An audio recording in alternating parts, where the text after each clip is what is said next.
দেশপ্রেমিক সশস্ত্র বাহিনী। আমি মনে করি বাংলাদেশের সশস্ত্র বাহিনী এখনও দেশপ্রেমিকই আছে, আর এটার গুরুত্ব নিঃসন্দেহে অপরিসীম। এবং এই বাহিনীকে শক্তিশালী এবং তার দায়িত্ব পালনে সক্ষম না রাখলে দেশের সার্বভৌমত্ব এবং স্বাধীনতা দুটাই হুমকির সম্মুখীন।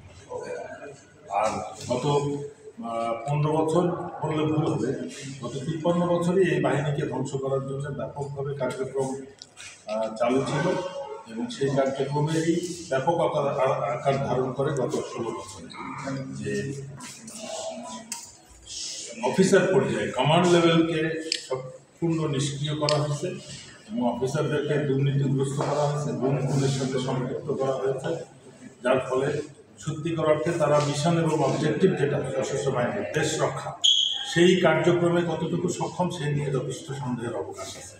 তো এই বাহিনীকে আবার পুনর্গঠন না করলে আমাদের ব্যাপক সরকারের বা করের অর্থে পরিচালিত বা গঠিত এই বাহিনীটা সম্পূর্ণ দেশের, এই গরিব দেশের জনগণের কোনো কাজে আসবে না বলে সুতরাং পুনর্গঠনটা এটা থেকে মুক্তি পেতে হলে গত 16 বছরে যে অনিয়মগুলো হয়েছে, অন্যায়গুলো হয়েছে, সেগুলোরও তদন্ত প্রয়োজন আছে। সেগুলো তদন্ত করে সেটা বিচার করতে হবে, যারা দোষী তাদেরকে শাস্তির আওতায় নিতে হবে। তাদেরকে ছাড় দিলে কিন্তু সশস্ত্র বাহিনীতে আবার একই ঘটনা সম্ভব হবে। সুতরাং এই জিনিসটা খেয়াল রাখতে হবে। স্যার, দিল্লি থেকে নির্বাচিত হয়, এই বিষয়টা বাংলাদেশ ভারতের সাথে যে সমস্ত চুক্তি আছে সেগুলোকে ওপেন করলে বোঝা যাবে, এবং যারা সেনাপ্রধান হয়েছেন তারা তাদের মধ্য থেকে এই বক্তব্যটা এই অভিযোগ সত্যি কিনা।